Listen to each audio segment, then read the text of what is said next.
Okay, let's dive right in. We're looking at the aftermath of that huge Golden State Warriors game. The one where the 3-1 lead against the Rockets just poof, Yeah, vanished. exactly. And it stirred up a lot of talk, right? Stephen A. Smith, Shannon Sharp, everyone on Hung Ka vlogs, Mm.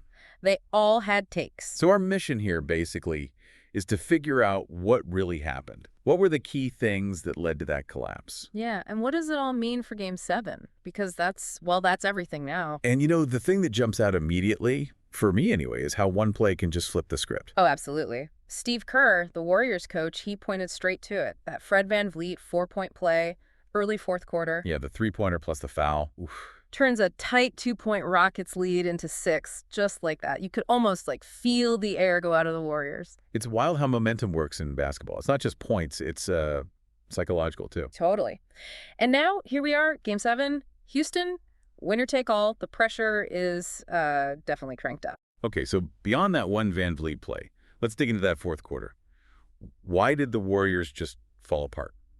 Well, the numbers are pretty brutal, honestly. At one stage, Golden State missed 13 shots in a row. 13 straight, wow. Yeah, 13. I mean, that's just an eternity in a close playoff game, especially in the fourth. And while that's happening, the Rockets are. Finding their groove. Fred VanVleet, he was, unconscious, 29 points total, but he hit 6 threes, 6 of 9 from deep. That's just huge. That's veteran stuff right there. Stepping up big time. And it wasn't just him. Alperen Sengun down low, he was a problem. 21 points, 14 boards. Right, that inside presence, that really changes things for a defense, doesn't it? Yeah. And helps control the glass. No doubt. And look at the shooting splits. Warriors, just 31% from 3, 41% overall. We don't have the exact Rockets numbers here, but you can guess they were much better. Much better, yeah. That disparity, especially late. And then Steven Adams comes in, gives him that late push to go up 17. Kind of the final nail, you know. So you've got the scoring drought, the efficiency difference.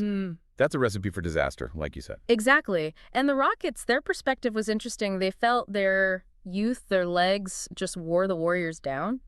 Athleticism paying off late. Yeah, and they talked about their defense just getting better, more locked in as the series went on. No big rah-rah speech needed, apparently. Just confidence. They felt they were right there and just needed to execute. That's pretty telling for a young team. It really is. So, okay, the fourth quarter was bad. But strategically, what went wrong for the Warriors offense? Why did it just stall? Well, one thing that stands out is how Houston defended Steph Curry, specifically with double teams. It was quite a shift. How so? Okay, so first 5 games, Warriors actually shot okay when Curry got doubled, like 47%. Not bad, right? Yeah, they were finding ways. But in Game 6, 1 for 6 shooting when he was doubled, 1 for 6. And turnovers, too, as many as the last 5 games combined in those spots. Whoa. So the Rockets changed how they doubled, maybe? Or the rotations were just sharper? Could be. Maybe disrupting the passes out of the double, forcing it to guys who weren't quite ready or confident enough to shoot. Well, Curry mentioned the zone defense they saw in the second half. He pointed to that VanVleet and 1-3, and then those Jabari Smith Jr. threes. Yeah, the hustle play ones. Offensive rebound, kick out, bang. Those hurt. Those are momentum killers for sure. Deflating. Absolutely. Plays that just swing the energy completely. And Curry was asked, were teammates hesitant? And he was like, no, look, if you're open, you shoot. That's our system. Right. Got to trust the pass, trust the shooter. But maybe easier said than done sometimes. Maybe. He did reflect, though, that perhaps they needed to attack that zone differently. Maybe drive more, kick out. But that's tough too, right? Especially with Steven Adams parked in the paint. Yeah, good point. Adams' size definitely makes you think twice about driving in there. Forces you to rely on the jumpers, which weren't falling in the fourth quarter. It all connects. Okay, so let's shift gears a bit. Experience versus, youth and momentum. On paper, Warriors have a massive edge here for Game 7. Oh, yeah. Curry, Green, Butler. They've played in, 14 Game 7s between them? The whole team has 19 total. Compared to the Rockets with just 10 total as a team, Jeff Green has the most with 4. It's a big difference. And Curry's talked about it, right, how that experience helps with composure. handling the noise, the pressure. Exactly. Confidence in those moments, knowing what to expect in a hostile building, should be an advantage. It should be, but But then you hear someone like Kendrick Perkins, and he's looking at it differently. He's crediting the Rockets' D, how consistent it's been. and Adams off the bench, right? Yeah. Perkins highlighted his impact. Yeah, and Van Vliet's play, Perkins actually said Van Vliet's been better than Curry the last 3 games. That's a bold claim. Wow, okay.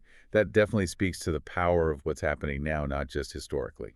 Momentum. Right. Perkins basically questions if experience matters, if the other team is just playing better right now. And he raised other points too, didn't he? About the Warriors lineup. Yeah, he wondered about Kuminga's confidence, if it's shaken, and questioned if Draymond Green can really handle Adams and Shingun inside. The Twin Towers, he called them. Matchup issues, potentially. And Perkins basically said, look, it might take a classic Steph Curry flurry, one of those huge games, for them to even have a shot. He's not wrong about the atmosphere in Houston either. That place is going to be absolutely rocking for Game 7. No doubt. So experience is one thing, but the current form, the matchups, Rockets seem to have seized the momentum. Which brings us, inevitably, to Draymond Green. Oh, yeah, the Draymond factor. Stephen A. Smith, he did not mince words. Let me guess. He brought up the history.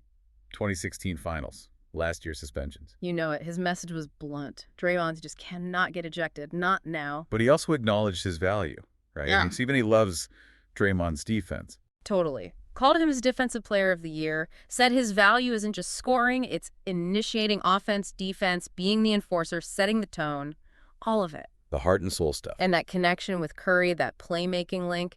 But the warning was loud and clear, don't cross the line. It's the tightrope he always walks, isn't it? Yeah. Passion versus going too far. Yeah. And Shannon Sharpe kind of echoed that, talked about Draymond pushing the envelope, losing his cool sometimes. Especially against certain players. He Yeah. mentioned that pattern. Yeah, the European bigs, right? Yeah. Gobert, Nurkic, Sabonis, now Şengün. Sharpe thinks Draymond's history gets him more techs, but maybe also lets him get away with some stuff too. It's weird. It's a complicated relationship with the officials, probably. Reputation cuts both ways. But Sharpe also said, look, Draymond's worth every penny. He's vital. But Sharpe also said, look, Draymond's worth every penny. He's vital. But there's always a but with Draymond, it seems. The but is, he has to be on the court. For Curry, for Butler, Right. especially after he made those guarantees back at All-Star Weekend. Right, you can't make guarantees and then get yourself tossed. Sharpe even hinted that maybe Draymond's actions cost them titles in the past. Strong stuff. Oof. Yeah, that's digging deep. So Sharpe thinks the Warriors are better with Butler, sure, but they need Draymond out there. His plea was simple. Reel it in. Be available. It's fascinating. Everyone knows how important he is, how much better they are with him, but that risk always hangs there. So, okay, let's try and wrap our heads around this. Key takeaways seem to be Rockets grab momentum, big plays from Van Vliet especially. And their defense, particularly the zone and the Curry doubles, really stifled the Warriors' offense in that fourth quarter. Huge adjustment working for them. Warriors have the Game 7 experience, no question. But the Rockets have the hot hand, the momentum, and maybe some favorable matchups right now. And then there's Draymond. Absolutely crucial, but volatile. Can he channel that energy the right way when the pressure is highest? Which leads to that final thought, really, for you listening. Draymond's history, his importance. Can the Warriors count on him staying cool in a hostile Game 7? Or does that competitive edge become the thing that bites them? No matter how great Steph is. What does this whole situation really show us about that line between passion and discipline in sports when everything's on the line? Definitely something to chew on before Game 7 tips off.